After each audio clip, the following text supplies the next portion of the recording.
काँग्रेसचे ज्येष्ठ नेते सुशील कुमार शिंदे यांनी भाजपकडून ऑफर असल्याचा दावा केला। याबाबत गिरीश महाजन यांना विचारलं असता सुशील कुमार शिंदेच नाही तर इतर पक्षातील अनेक नेत्यांना भाजपमध्ये येण्याची इच्छा आहे असं स्पष्ट सांगितलं। तसंच लवकरच राजकारणात मोठा भूकंप होणार असल्याचं गिरीश महाजन यांनी पुन्हा म्हटलंय।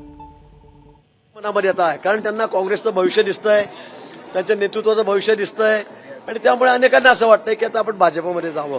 आपल्याला कल्पना आहे मोदीजी नुसत्या देशात नाही तर जगमान्य नेते झालेले आहेत। देशातल्या जनतेचा कल आता भारतीय जनता पक्षाकडे, मोदीजींच्या नेतृत्वावर त्यांचा विश्वास आहे आणि म्हणून आता भविष्यच त्यांचं अंधकारमय आहे। त्यामुळे अनेक लोकांना वाटतंय, मी गेल्या आठवड्यामध्ये सांगितलं की एक मोठा भूकंप होणार आहे, तो त्याच्या मागचं कारण शिंदे साहेब नाही, कारण माझं काही बोलणं झालेलं नाही, पण अजून अनेक दिग्गज नेते हे भारतीय जनता पक्षामध्ये प्रवेश करतील आणि मोठा भूकंप राजकारणामध्ये या ठिकाणी निश्चित होईल।